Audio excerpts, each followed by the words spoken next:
voters are over the age of 60.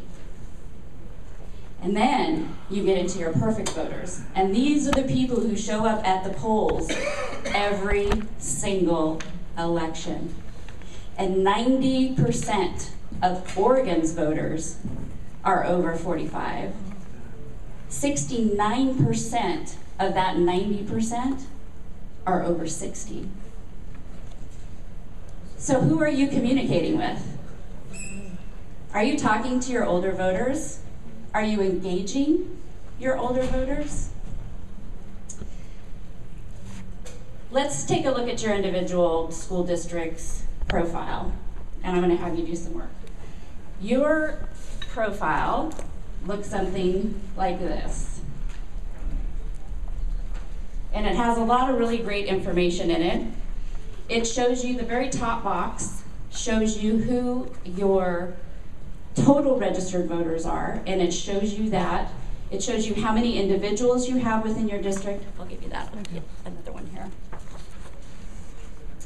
It shows you the total number of voters you have in your districts, the number of households. It shows you how many with phones. This is through L2 Political, by the way. How many with phones? Your age. I want you to go down to this bottom box here.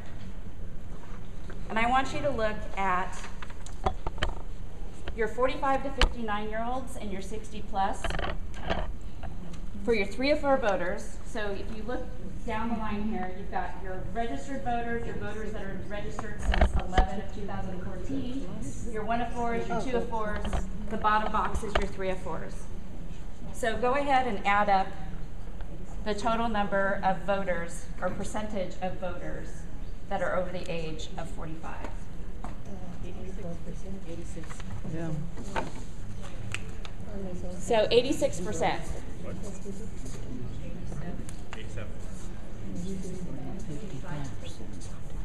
89.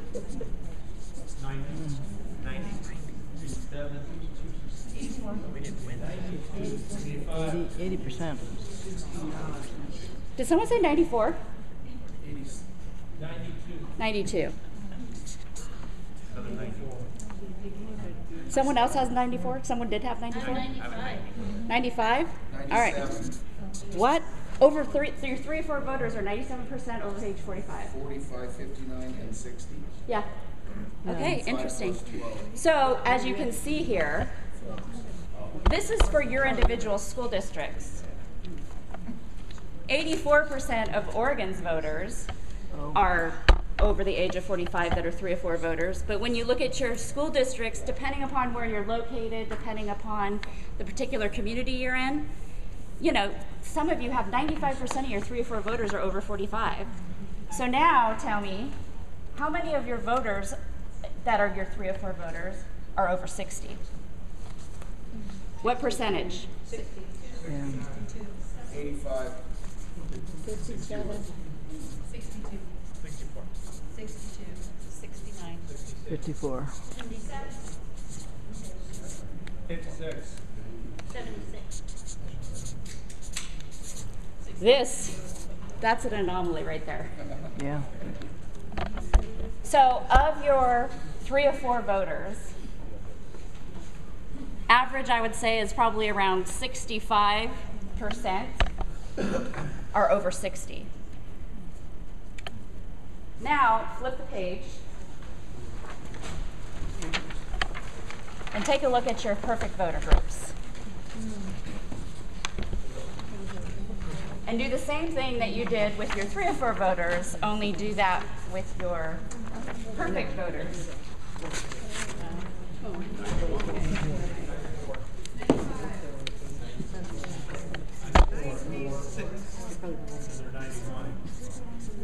Eleven. 93. 94. 92. 92. 93. So look, we're all in the 90s.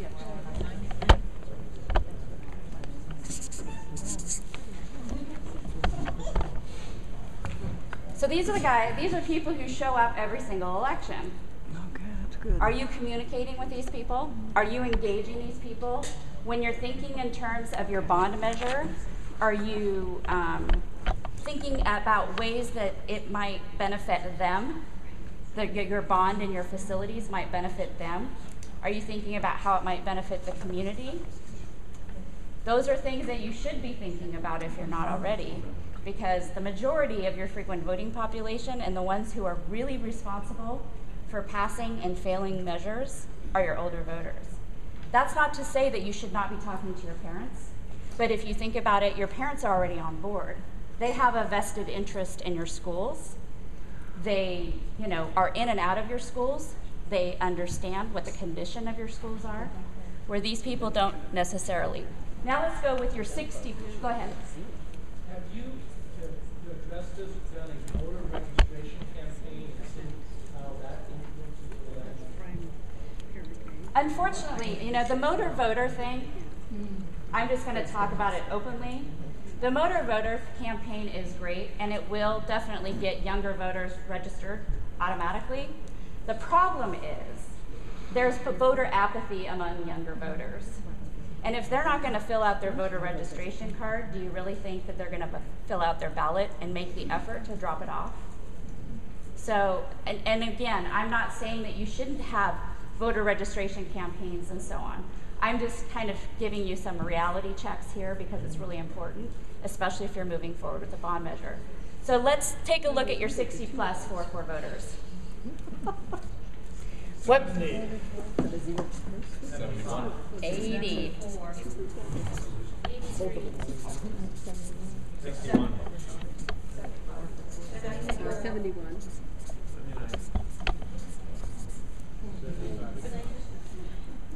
So they're over 60. Your perfect voters, the majority, like vast majority, are over the age of 60.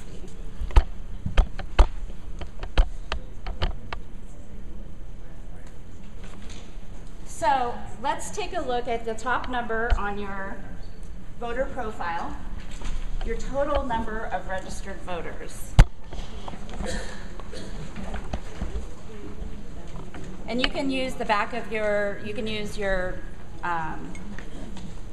notebook or whatever, and this will also be on OSBA's website, so you will have this worksheet. Unfortunately, we don't have a copy of the worksheet for you all to work from.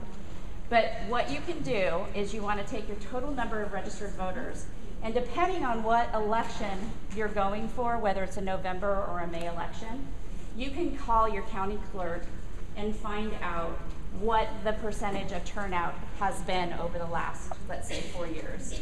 So if you're going for a May election, you can contact your county clerk and find out what their what percentage of the turnout was, or what your turnout was for those elections. So what you do is you take your registered voter, you multiply that by the percentage of your projected turnout, and that equals the number of people that will probably vote in that election. You need 50% plus 1 to win. You want to add an extra 25% because chances are, you do lose a little bit of support, so you definitely want to have a little bit of a buffer in there. And that tells you how many voters you will need to win your election.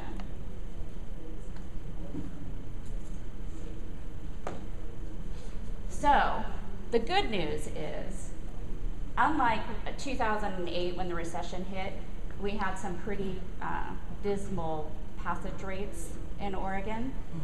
But over the last few years, things are looking a little bit better.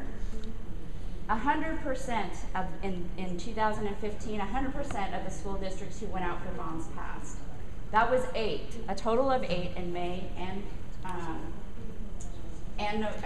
November, but 100% of those districts passed. 79% of the districts who went out for measures passed in 2014 and 2015. When you look at, people or districts should be looking at timing of their potential elections. So if you look at even year November elections, that includes presidential elections, 53% of districts passed in a November even year election. 50% passed in just a plain November election, and 47% passed in the last 10 years in a May election. And this data is available on, I think Piper Jaffray provided it, but I believe it's on OSBA's website. So you can actually see by year who went out for bond, how much it passed by. It's very interesting information. Of course, that's interesting to me. It doesn't mean it's interesting to everybody else. Just like John said this morning in the full meeting, in November elections, there is a higher proportion of younger voters who show up at the polls, which is good news for you. The one thing that you want to make sure of, because November elections, especially presidential elections, tend to be crowded, and even just general elections are crowded anyway if there's ballot measures, statewide ballot measures, and local measures on there. There's a big undervote when it comes to younger voters.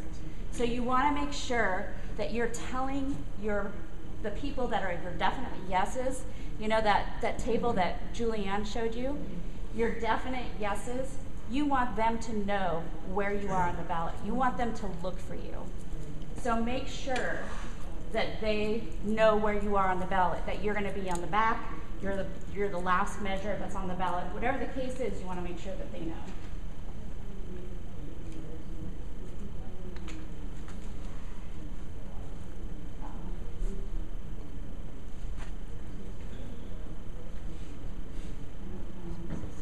This is not the order in which I have this in. Well, this is You know how to lose an election? Assume I'm not business oriented. Assume childcare is not my problem. You know how to lose an election? Assume unemployment doesn't impact me. You know how to lose an election? Assume I'm not up on the latest trends. You know how to lose an election? Assume I'll vote for you again. America's seniors for granted is an awfully big assumption. We read, we watch television, we're online, we're informed. And 70% of us voted in the last election.